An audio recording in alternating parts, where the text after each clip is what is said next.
ಇವತ್ತಿನ special apple milk shake ರುಚಿಕರವಾದ ಆರೋಗ್ಯಕರವಾಗಿರುವ ಒಂದು ಡ್ರಿಂಕ್. ಸೊ ದಿನಕ್ಕೊಂದು ಆಪಲ್ ತಿಂದ್ರೆ ಯಾವುದೇ ರೀತಿ ಪ್ರಾಬ್ಲಮ್ ಬರಲ್ಲ ಅಂತ ವೈದ್ಯರು ಹೇಳ್ತಾರೆ. ಅಷ್ಟು ಹೆಲ್ದಿಯಾಗಿರುವ ಈ ಡ್ರಿಂಕ್, ಈ ಮಿಲ್ಕ್ ಶೇಕ್ ಮಾಡುವುದಕ್ಕೆ ಕೇವಲ 5 ನಿಮಿಷಗಳಲ್ಲಿ ರೆಡಿಯಾಗುವಂತಹ healthy juice. Same to same juice ಸೆಂಟರ್ಗಳಲ್ಲಿ ಸಿಗುವಂತಹ ಆಪಲ್ ಜ್ಯೂಸ್ ಮನೆಯಲ್ಲೇ ಯಾವ ರೀತಿ ಮಾಡೋದು ಅಂತ ನೋಡೋಣ. ನಾನಿಲ್ಲಿ ಮೀಡಿಯಂ ಸೈಜ್ ಈ ತರದಲ್ಲಿ ನಾನು 2 ಆಪಲ್ನ ತಗೊಂಡು ಈ ತರ ಕಟ್ ಮಾಡಿ ಇಟ್ಕೊಂಡಿದ್ದೀನಿ. ಫಸ್ಟ್ ಚೆನ್ನಾಗಿ ವಾಶ್ ಮಾಡಿ ಈ ತರ ಕಟ್ ಮಾಡಿ ತಗೊಂಡಿದ್ದೀನಿ. ನೀವು ಸಿಪ್ಪೆ ರಿಮೂವ್ ಮಾಡಿ ಬೇಕಾದ್ರೆ ಈ ಜ್ಯೂಸ್ ಅನ್ನ ಮಾಡ್ಕೋಬಹುದು. ಬಟ್ ನಾನು ಇಲ್ಲಿ ಸಿಪ್ಪೆನ ರಿಮೂವ್ ಮಾಡ್ತಾ ಇಲ್ಲ. ಟೇಸ್ಟ್ ತುಂಬಾನೇ ಚೆನ್ನಾಗಿರುತ್ತೆ, ಹೆಲ್ದಿಯಾಗಿ ಕೂಡ ಇರುತ್ತೆ ಅಂತ ಹೇಳ್ಬಿಟ್ಟು ನಾನು ಸಿಪ್ಪೆ ಸಮೇತನೇ ಕಟ್ ಮಾಡಿ ತಗೊಂಡಿದ್ದೀನಿ. ಇವಾಗ ಒಂದು ಮಿಕ್ಸಿ ಜಾರಿಗೆ ನಾವು ಕಟ್ ಮಾಡಿ ಇಟ್ಕೊಂಡಿರುವಂತಹ ಸೇಬನ್ನ ಹಾಕೊಳ್ತಾ ಇದ್ದೀನಿ.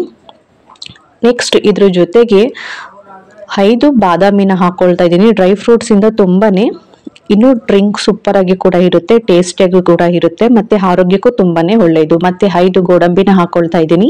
ಹಾಗೇನೆ ಒಂದು 10 ದ್ರಾಕ್ಷಿನ ಹಾಕೊಳ್ತಾ ಇದ್ದೀನಿ. ನಿಮ್ಗೆ ಡ್ರೈ ಫ್ರೂಟ್ಸ್ ಇಷ್ಟ ಇತ್ತು ಅಂದ್ರೆ ಹಾಕೊಳ್ಳಿ, ಇಲ್ಲ ಅಂತ ಹೇಳಿದ್ರೆ ಡ್ರೈ ಫ್ರೂಟ್ಸ್ ನ ಸ್ಕಿಪ್ ಮಾಡ್ಕೋಬಹುದು. ಬಟ್ ಡ್ರೈ ಫ್ರೂಟ್ಸ್ ಹಾಕಿ ಮಾಡೋದ್ರಿಂದ ಟೇಸ್ಟ್ ಸಖತ್ತಾಗಿ ಕೂಡ ಇರುತ್ತೆ.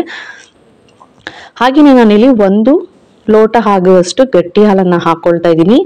ಮತ್ತೆ ಸ್ವಲ್ಪ ನೀರನ್ನ ಸೇರಿಸ್ಕೊಳ್ತಾ ಇದ್ದೀನಿ. ಬಟ್ ಈ ಡ್ರಿಂಕ್ ಗಟ್ಟಿಯಾಗಿದ್ರೇನೆ ತುಂಬಾನೇ ಚೆನ್ನಾಗಿರುತ್ತೆ ಆಪಲ್ ಮಿಲ್ಕ್ ಶೇಕ್. ಜಾಸ್ತಿ ನೀರನ್ನ ಹಾಕೊಳಕ್ ಹೋಗ್ಬೇಡಿ, ಸ್ವಲ್ಪನೇ ಹಾಕೊಳ್ತಾ ಇದ್ದೀನಿ. ಮತ್ತೆ 8 ಟೇಬಲ್ ಸ್ಪೂನ್ ಆಗುವಷ್ಟು ನಾನು ಸಕ್ಕರೆನ ಹಾಕೊಳ್ತಾ ಇದ್ದೀನಿ. ಸಕ್ಕರೆ ಇಷ್ಟ ಇದ್ರೆ ಹಾಕೊಳ್ಳಿ, ಇಲ್ಲಾಂದ್ರೆ ಸ್ಕಿಪ್ ಮಾಡ್ಕೋಬಹುದು. 2 ಟೇಬಲ್ ಸ್ಪೂನ್ ಆಗುವಷ್ಟು ಸಕ್ಕರೆನ ಹಾಕೊಂಡು ಇವಾಗ ಇದನ್ನ ಗ್ರೈಂಡ್ ಮಾಡ್ಕೊಂಡು ಬರೋದ. ನುಣ್ಣಗೆ ಗ್ರೈಂಡ್ ಮಾಡ್ಕೊಳ್ಳಿ, ಗಟ್ಟಿಯಾಗಿರ್ಬೇಕು. ಮಾಡೋದು ಕೂಡ ತುಂಬಾನೇ ಬೇಗನೆ 5 ನಿಮಿಷಗಳಲ್ಲಿ ಮಾಡ್ಕೋಬಹುದು ಅಂತಹ ಈ apple milk shake.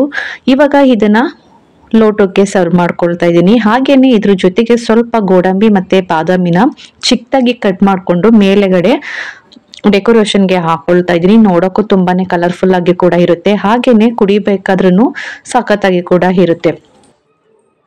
Same to same juice ಸೆಂಟರ್ಗಳಲ್ಲಿ ಸಿಗುವಂತಹ ಆಪಲ್ ಜ್ಯೂಸು ಮನೆಯಲ್ಲಿ ಯಾವ ರೀತಿ ಮಾಡೋದು ಅಂತ ನೋಡಿದ್ರಲ್ಲ. ಸೊ ಈ ವಿಡಿಯೋ ಇಷ್ಟ ಆದರೆ ಒಂದು ಲೈಕ್ ಮಾಡಿ, ಶೇರ್ ಮಾಡಿ, ಮತ್ತೆ ಮರಿದೇನೆ ನಿಮ್ಮ ಫ್ಯಾಮಿಲಿಗೂ ಈ ವಿಡಿಯೋನ ಹೆಚ್ಚು ಕಳಿಸಿ. ಹೊಸದಾಗಿ ನಮ್ಮ ಚಾನಲ್ನ ನೋಡ್ತಾ ಇದ್ರೆ ಪ್ಲೀಸ್ ಸಬ್ಸ್ಕ್ರೈಬ್ ಮಾಡ್ಕೊಳ್ಳಿ, ಹಾಗೆ ಪಕ್ಕದಲ್ಲಿರುವ ಬೆಲ್ ಐಕನ್ನ ಕ್ಲಿಕ್ ಮಾಡಿ. Thank you for watching my videos.